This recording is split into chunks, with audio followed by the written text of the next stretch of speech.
Pertama kali yang paling mencolok adalah begitu nyampe di jalan suara klakson, macet-macet lampu merah doang dan macet karena sapi. Hampir setahun nih kakak di India, ada nggak kayak bahasa Iya. India yang bisa sharingkan ke kami? This is Indah Sibuya. Live, love, empower. Hello everyone, welcome back to my YouTube channel Indah Sibuya. Kali ini aku mau sharing pengalaman Instagram live aku dengan Transfree dengan Elizabeth, salah satu business development eksekutif di sana. Kita bahas banyak tentang India. Selamat menyaksikan. Kalau di India itu aku sejak bulan November. Nah di sini aku karena mendampingi suami aku, ikut suami kebetulan kerja di salah satu instansi negara dan sedang ditempatkan di sini untuk 3,5 tahun sebenarnya. Tapi aku akhirnya ikut setelah nikah, aku ikut gitu. Nah udah 10 bulan sih di sini. Gimana kak so far, kayak ada kayak first impression deh kak, first impression di India tuh gimana nih kak? Oh iya, first impression. Aku nyampe itu November ya, tanggal 17 sih kalau nggak salah inget. Nah, nyampe di airportnya itu bayangan aku kan airportnya mungkin kalau kata orang-orang mungkin bad smell atau nggak bagus secara arsitektur, dan begitu nyampe itu tuh airportnya tuh bagus menurut aku, bagus banget. Dan begitu keluar dan ternyata kan itu aku nyampe lagi winter ya, aku tuh waktu itu udah nyampe lagi winter, jadi begitu keluar pesawat tuh udah, kalau dingin baru keluar pesawat kan wajar, tapi aku begitu keluar airport dingin banget. At that time itu kayaknya kalau nggak salah itu 15 derajat suhunya, jadi first impressionnya tuh udah wow dingin banget nih. Terus nah setelah itu aku juga lihat tata kotanya bagus banget, tapi aku merasa tata kota India khususnya Delhi ya, karena aku di Delhi, itu tuh bagus banget menurut aku, rapih banget, rindang, terus lagi adem ya, kebetulan lagi winter, jadi asik banget menurut aku, dan bagus gitu tata kotanya. Dan di sini memang bukan kota yang dengan gedung-gedung tinggi kayak Jakarta, karena kalau di sini kan kota pemerintahan, jadi mirip-mirip Bandung, mereka nggak punya gedung tinggi tapi tata kotanya bagus kayak gitu. Berarti kalau misalnya November tahun lalu pas COVID gak sih kak itu? Masih, tapi tahun lalu aku nyampe itu memang dalam kondisi, tapi nggak setinggi second wave kemarin, masih pandemi juga, tapi di sana baru turun lagi kasus setelah ada Diwali. Aku nyampe ya kegiatan ya kayak new normal di Indonesia ya, tapi bukan kayak PPKM, jadi kayak ya udah ke kantor gitu. Mantap nih kak. Terus kok dari segi perbedaan nih, ada nggak kayak perbedaan mencolok antara India dengan Indonesia? Pastinya ada sih ya. Boleh dong kak ceritain kak? Kalau pertama kali yang paling mencolok adalah begitu nyampe di jalan suara klakson. Jadi di sini tuh, oh my god, itu jadi orang bukan pakai sein kanan kiri, bukan pakai spion untuk melihat keadaan, tapi pakai klakson. Jadi kayak mau nunjukin gue ada di samping kanan lo, tit, kayak gitu. Jadi bahkan iya, dan lebih parah karena di sini kayak apa ya? Kayak ibaratnya nanti ada bis kayak metro mininya di sini kan. Mereka nanti mau belok kanan, tapi mereka ambil jalur kiri. Terus nanti di perempat itu tiba-tiba dia ke kanan kayak gitu. Dan itu akhirnya dia klakson, semuanya pakai klakson, dan klakson itu jadi hal yang biasa. Tapi awal-awal di sini tuh kaget-kaget. Maksudnya kalau di Jakarta kan meskipun crowded tapi nggak pakai klakson ya. Klakson itu hanya untuk hal yang urgent aja gitu, hal yang untuk udah penting banget lah gitu, ada seseorang di depan yang harus kita warning gitu kan. Tapi kalau di sini tuh bener-bener udah kayak apa ya, kayak musik di jalan tuh. Jadi begitu ada yang lama di depan sedikit klakson kayak gitu. Jadi udah biasa banget. Itu yang cukup bikin kaget sih. Sama, dan ada juga dengan kebiasaan mereka yang apa ya, mereka tuh orangnya percaya diri banget ya, orang India. Satu sisi bagus, percaya diri banget, bagus. Mereka kan memang jajahan Inggris juga, dan mereka apa ya, confidence banget untuk ngomong sama orang, dan saking pedenya jadi cenderung ngotot gitu. Jadi mau nggak mau kita sebagai orang yang ngedengar, awal-awal aku kaget, tapi lama-lama kita harus menyesuaikan dengan ritmenya mereka supaya apa ya, karena mereka menyampaikan argumen, opini tuh mereka tuh kayak ngegas gitu, tapi emang itu the way mereka ngomong ya memang kayak gitu kan, sama kayak orang Medan deh gitu. Tapi ya udah kita respon aja dengan cara kita, boleh agak ngegas dikit, tapi kalaupun kita ngegas dikit it's okay buat mereka kayak gitu. Mantap banget. Oh kan udah hampir setahun nih kakak di India, ada nggak kayak bahasa India yang bisa sharingkan ke kami? Aduh, oh my god, ini bahasanya ibu-ibu ya, bahasa ibu-ibu mau belanja gitu kan. Misalnya kalau baya itu, tapi aku belum bisa yang ngomong kalimat, baru kayak satu perkata lah gitu ya. Kalau baya itu adalah penyebutan untuk mas-mas atau kakak cowok, pria gitu, abang gitu. Jadi baya itu bisa untuk kita manggil di rumah abang kita, atau baya yang kalau misalnya mas-mas waiters atau yang jual-jual makanan di gerobakan, jadi manggilnya baya. Terus kalau mau nanya berapa harganya, jadi kitna bayar kayak gitu. Harga yang aku tahu cuma satu doang, sorpe gitu. Sorpe itu 100 gitu. Jadi tapi makanya aku dibantu kadang kalau misalnya shopping ke traditional market gitu kan, kita dibantu sama teman aku, ada Burita. Ini Burita baru join, panjang umur. Kalau Burita udah lama banget di Delhi, jadi aku banyak dibantu untuk tawar-menawar dengan bahasa India gitu. Karena aku baru taunya kitna bayar sorpe, begitu harganya bukan sorpe, aku udah nggak tahu dia bilang apa. Kayak gitu. Sama ya. Tapi ini apa ya? Lanjut lagi aja kak. Iya, iya jadi gitu. Jadi bahasa-bahasa daily yang Danyavat itu terima kasih atau syukriya juga bisa. Terus kalau namaste kan salamnya mereka ya. Aku masih harus belajar sih, baru bahasa-bahasa yang basic aja. Tapi di sini tuh orang India, karena mereka adalah negara jajahan Inggris, Commonwealth ya. Jadi mereka itu sangat fasih berbahasa Inggris, mostly kayak mereka tuh karena daily language-nya, daily conversation-nya mereka itu adalah bahasa Inggris. Itu yang aku seneng gitu. Jadi aja ya kak. Kenapa? Logatnya aja. Oh iya, of course kayak gitu. Jadi kayak aksennya mereka seperti itu. Tapi dulu lucunya lagi tuh Elizabeth, aku tuh jadinya kalau pertama kali buat mereka ngomongnya cepet banget ya, in English tapi cepet banget, dan aksennya mereka kadang awal-awal nyampe aku tuh mikir dulu, oh iya gitu. Jadi maksudnya tapi kesini-sini kan karena udah paham, sudah terbiasa dengan aksennya mereka, jadinya aku udah biasa juga gitu. Dan ya dengan gelengnya mereka gitu, jadi mau ngobrol dengan misalnya ada penjual buah atau sayur yang lewat, kan kayak di Indonesia juga ada tuh mas-mas yang lewat kayak gitu ya. Di sini juga ada gitu. Nah mereka tuh juga mostly selama aku pernah belanja, mereka bisa bahasa Inggris, at least tentang harga mereka tuh bisa. Jadi kita nggak terkendala soal bahasa kalau di sini. Bagus, malah banyak banget anak-anak kecil pun, anak landlord, pemilik apartemen aku masih kecil, mereka sudah sangat fluent in English gitu. Jadi enaknya sih gitu. Jadi kita nggak dalam hal bahasa kita nggak terlalu menyesuaikan, karena memang udah bisa bahasa Inggris. Paling kadang kalau misalnya ada beberapa orang yang nggak ngerti, misalnya ada paket nih Amazon terus gitu kan, aku kan di lantai 4 ya, ini sharing aja. Jadi ada kejadian lucu. Jadi kan selama pandemi kita nggak mengizinkan mereka untuk naik ke lantai 4, jadi kita minta tolong taruh di gate gitu. Nah, akhirnya telepon, belnya kan dari bawah tuh, aku bisa ngobrol dari screen di sini. Ya udah, please put the package near the gate, ya gitu kan. Terus yes ma'am.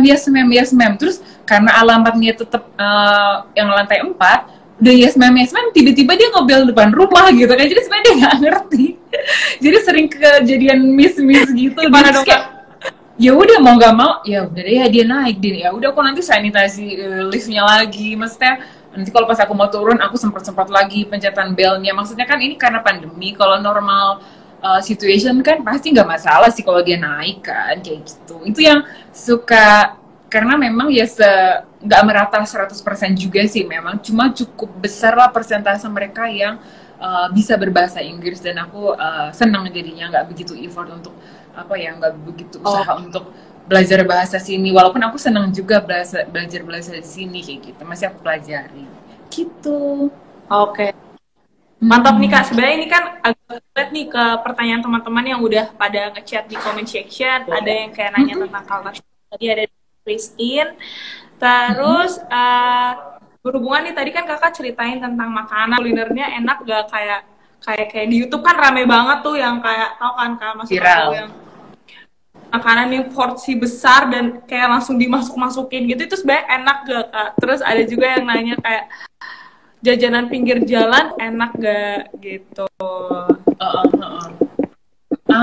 Iya, nah soal makanan nih, pertama mungkin teman-teman yang di Indonesia itu udah terbiasa dengan hal yang viral soal yang pakai tangan diaduk-aduk tanpa sarung tangan gitu kan, terus kayak ya gitulah ya. Tapi maksudnya sejujurnya untuk aku pribadi yang udah tinggal di sini, aku pribadi belum pernah melihat itu secara langsung gitu. Tapi memang kalau informasi dari suami aku, kalau di Delhi pinggiran atau di kota-kota kecil lainnya itu banyak banget yang seperti itu kayak gitu. Jadi itu udah familiar. Dan kalau di Delhi banyak pilihan ya, karena ini kan kota pemerintahan. Jadi mau pilihannya resto ada, cafe ada, street food dengan mereka pakai sarung tangan juga ada gitu. Jadi seperti itu kenyataannya. Makanya kenapa kadang-kadang orang merasa, kadang aku kalau share nih, kalau teman-teman mungkin pernah lihat, aku belum pernah nge-share yang di jalanan banget, yang pakai tangan gitu, karena memang aku belum pernah lihat gitu. Dan aku juga pengen menunjukkan ke orang-orang apa yang viral yang mungkin dirasa kurang baik di mata orang-orang yang dipandang di Indonesia, sebenarnya nggak semuanya kayak gitu. Banyak yang bersih. Bukan berarti aku nggak mau nunjukin ya, cuma kan ya kalau yang viral-viral udah banyak lah ya, dilihat di YouTube udah banyak gitu. Aku justru mau nunjukin sisi lainnya gitu. Jadi kita nggak bisa menilai satu negara dari sisi makanannya hanya karena satu atau dua video yang viral kayak gitu. Nah, kalau soal enaknya, aku kemarin banget dan pertama kali nyobain juga di sini tuh udah nyobain yang street food juga, enak banget. Nah itu jadi pilihannya ada dua sih, karena yang bikin kita nggak sesuai dengan taste di lidah orang Indonesia itu adalah ketika ada masalah itu adalah spicesnya di sini. Jadi mereka memadukan berbagai spices. Kalau teman-teman udah pernah nonton film India itu biasanya suka ada tuh diceritain, jadi rempah-rempah beberapa jenis disatuin. Nah itu kadang kan mencolok banget ya. Nah tapi kadang-kadang ada jajanannya kayak momos itu kayak dumpling, itu dumplingnya India, kayak gyozanya India gitu. Ada yang di steam, ada yang digoreng. Itu enak banget. Baru kemarin banget aku jajan tuh di jajan pinggiran di depan mall sih, tapi di pinggirannya gitu, iseng gitu. Itu enak kok, enak. Cuma memang balik lagi ke kesesuaian teman-teman soal tempatnya seperti apa. Pilihlah yang mungkin menurut teman cukup higienis gitu kan. Terus kalau memang nggak kuat dengan spices yang strong, ya mungkin boleh coba sedikit-sedikit kayak gitu. Nah, dan kemudian ada kuncinya nih kalau kata Bang Charles, kata suami aku. Jadi makanlah kalau memang takut ada reaksi yang nggak baik ke perut, makanlah makanan yang panas gitu. Jadi belinya yang kayak yang baru digoreng, yang baru di steam kayak gitu. Atau misalnya kayak aku suka chai tuh. Pernah tahu chai nggak ya Elizabeth? Kayak jadi teh kue cane. Aku tahu kue cane Kak. Oh cane, iya itu ada parata ya. Atau kalau tadi chai maksud aku tuh tehnya India. Jadi kayak Thai tea tapi versi India, kayak teh tarik gitu. Nah itu, itu dia enak kayak Thai tea, tapi dia pakai masalahnya itu, tapi enak banget sih menurut aku. Dia pakai susu, pakai teh, terus panas disajiin gitu, ada kadang dicampur. Jadi enak banget. Aku suka sih. Cuma memang kalau aku jujur, aku memang selalu cari tempat yang menurut aku tuh higienis gitu. Aku nggak mau beresiko membuat perut aku bergejolak ya gitu sih. Si teman kita ini mau nanya, kalau di Jakarta kan udah rame nih orang-orang, apalagi di India lebih rame lagi nggak Kak? Oh, kalau manusianya jelas kan, karena di sini penduduknya 5 kali lipat warga negara Indonesia ya.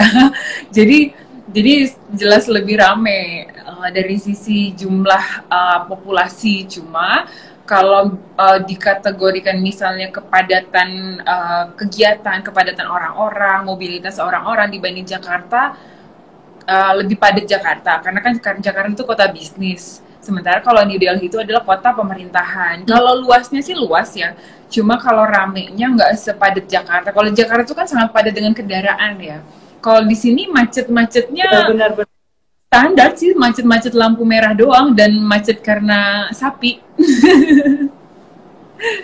Gitu. Kok sapi sih Kak?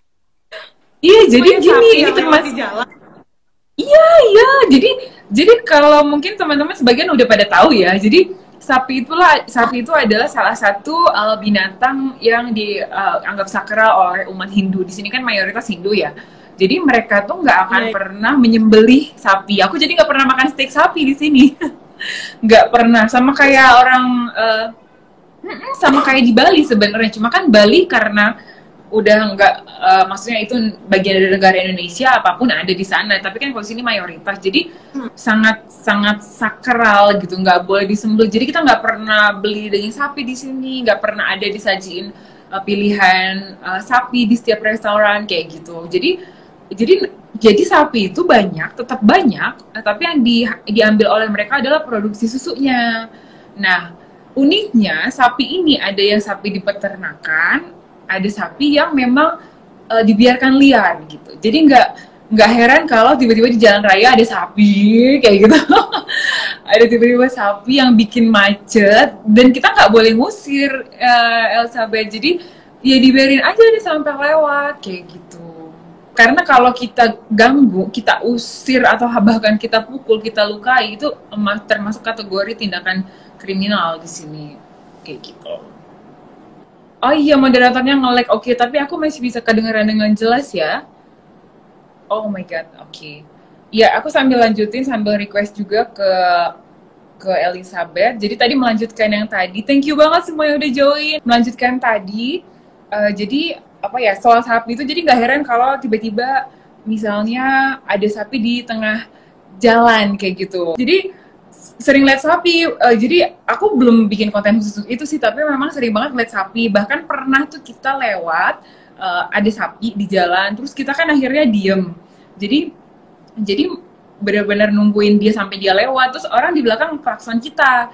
Nah setelah kita lewatin, dia ngeliat ada sapi, dia ngerasa bersalah, dia sampai pose kayak gini, pose namaste gitu, kayak dia minta maaf mungkin dia tuh sama yang mereka anggap sakral kayak gitu ya. Itu karena mereka di sini sangat bersahabat juga dengan alam. Jadi memang mereka benar-benar menghargai apa yang mereka anggap sakral menurut kepercayaan mereka. Itu udah kepercayaan. Jadi aku malah seneng gitu, ada hal unik yang bisa aku temuin di sini. Oke, katanya Elinya lagi coba join lagi. Aku sekalian ini ya juga mungkin bantu langsung jawab aja. Lumayan waktunya. Mbak Indah kapan bikin konten masak-masakan India? Nah, tadi aku ada cerita ke teman-teman soal momos. Nah, kayaknya itu cukup lebih mudah dipelajari ya. Nanti next time aku akan coba. Dan rencananya aku mau kolaborasi dengan landlord aku, pemilik apartemen. Karena dia jago banget masak. Ada roti India namanya dosa. Bukan dosa ya. Dosa itu kayak roti yang mengembang gitu. Mungkin nanti teman-teman bisa searching gitu. Enak banget dan mereka benar-benar bisa bikin dari adonan dari awal kayak gitu, jadi enak. Nanti aku akan kolaborasi. Kesetaraan gender di India, nah ini menarik nih. Kesetaraan gender kayaknya nggak jadi isu hanya di India aja, tapi di seluruh dunia. Thank you for watching, guys. Live, love, empower. Don't forget to subscribe. Bye-bye.